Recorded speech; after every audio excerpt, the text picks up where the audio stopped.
adalah profil dari serologi Toxoplasma gondii, di mana kita lihat di sini ya, infeksi yang terjadi 1 minggu ataupun 2 minggu, maka kita bisa menemukan adanya IgM maupun yang IgG yang meningkat ya, di mana kita lihat di sini IgM pada saat 2 minggu setelah infeksi, maka dia akan mencapai puncaknya, kemudian dia akan menurun perlahan-lahan dan akan menghilang pada saat 2 atau 3 bulan.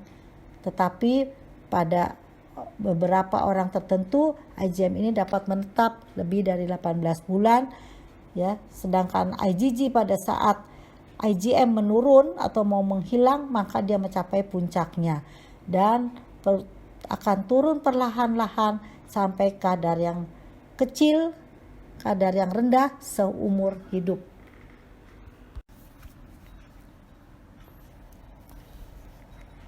Pemeriksaan IgG atau IgM yang ideal dilakukan pada awal trimester pertama. Jika hasilnya IgG negatif atau IgM negatif, artinya tidak ada bukti serologi dari infeksi sebelumnya, maka resiko untuk toksoplasmosis kongenital tidak ada, hanya jika wanita itu mendapatkan infeksi primer selama kehamilannya. Maka diperlukan konseling yang harus diberikan untuk mengetahui bagaimana caranya menghindari pemaparan terhadap Toxoplasma gondii. Diperlukan follow up selama kehamilan untuk mendeteksi adanya serokonversi, yaitu IgG positif atau IgM positif atau hasil IgG positif yang didapat. Jika hasilnya IgG positif atau IgM-nya negatif dan ini dilakukan pada kehamilan kurang 18 minggu, maka infeksi yang didapat pada masa yang lampau dan sebelum kehamilan, maka resiko untuk toksoplasmosis kongenital tidak ada kecuali pasien imunokompromis. Jika dilakukan pada kehamilan sama dengan 18 minggu atau lebih dari 18 minggu, maka ini kita sulit untuk menentukan apakah infeksi terjadi selama kehamilan atau pada masa yang lampau. Maka tindak lanjutnya, kalau kurang 18 minggu kehamilan, maka tidak diperlukan pemberian obat-obatan. Sedangkan lebih dari 18 minggu kehamilan, maka ada usaha untuk mendapatkan serum yang sebelumnya atau hasil dari serologi sebelumnya, termasuk yang prekonsepsi sebelum kehamilan. Jika pada pemeriksaan pertama IgG-nya negatif, IgM-nya positif, maka dilakukan pengulangan IgG dan IgM dengan interval 1-3 minggu. Bila hasilnya IgG negatif, IgM positif, maka IgM positif tidak mempunyai relevansi dengan klinis. Maka pengobatannya sama dengan IgG negatif atau IgM negatif. Sedangkan bila IgG-nya positif atau IgM-nya positif, maka sudah terjadi serokonversi. Infeksi didapat selama kehamilan dan janin mempunyai risiko toksoplasmosis kongenital. Maka pengobatan sebaiknya dilakukan amniosintesis ya, untuk pemeriksaan PCR pada kehamilan 18 minggu atau segera setelah terlihat adanya ultrasound dari janin. Kalau IgG-nya positif atau IgM-nya positif, maka serum dikirim ke laboratorium rujukan. Untuk diagnosis toksoplasmosis kongenital, kita melihat IgG spesifik Toxoplasma gondii baik itu pada janin ataupun neonatus adalah 4 kali lebih besar dari IgG ibu. Atau bisa juga kita menemukan IgA atau IgM ya pada Toxoplasma gondii di janin, di darah janin maupun di darah neonatus. Atau antibodi yang spesifik IgG dan IgM ditemukan di LCS neonatus, atau bisa juga peningkatan IgG Toxoplasma gondii neonatus atau tetap positif setelah 12 bulan kelahiran.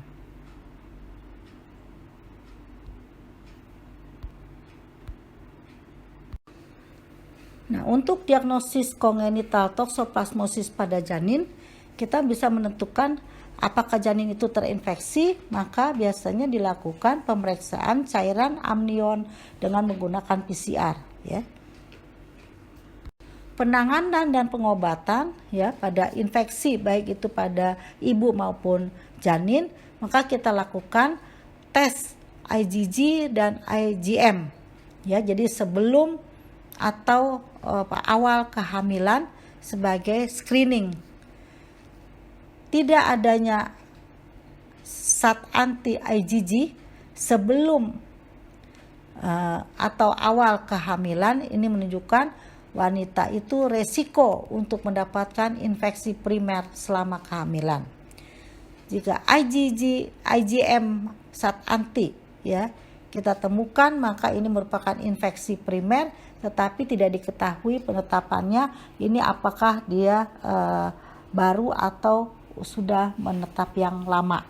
Nah, kalau IgM antibodinya negatif selama 2 trimester pertama, maka ini kita dapat menyingkirkan bahwa infeksi yang didapat baru-baru ini.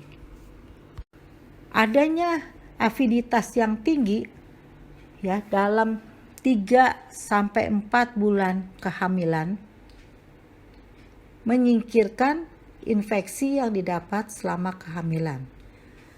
Untuk diagnosis pasti toksoplasma akut, maka kita melihat adanya konversi dari negatif menjadi positif atau adanya peningkatan titer dari rendah ke yang lebih tinggi.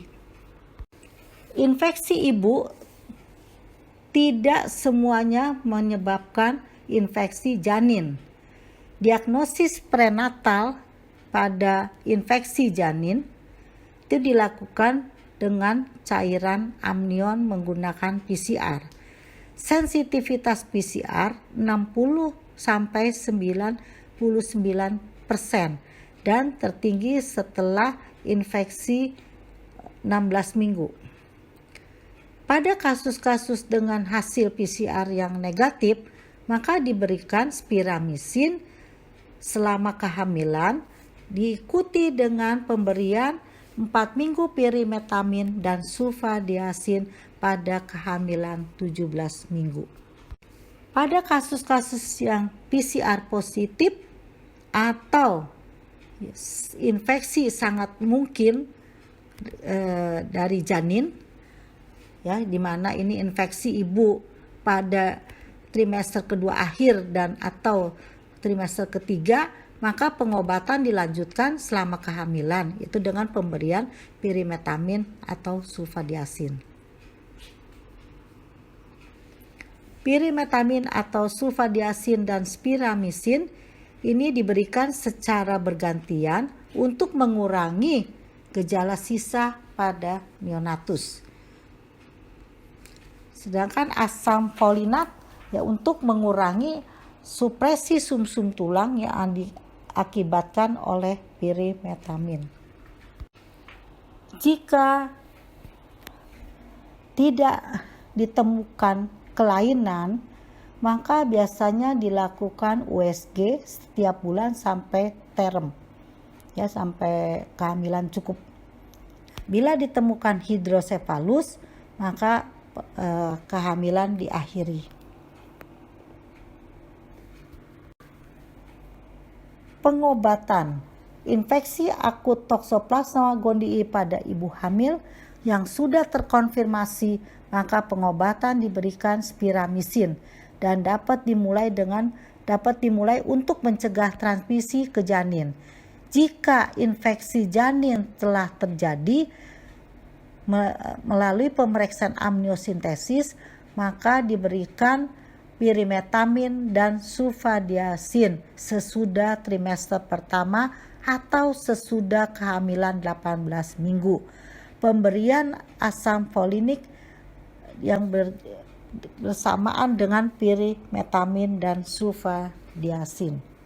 Ini adalah obat-obat antiparasitik untuk infeksi Toxoplasma gondii.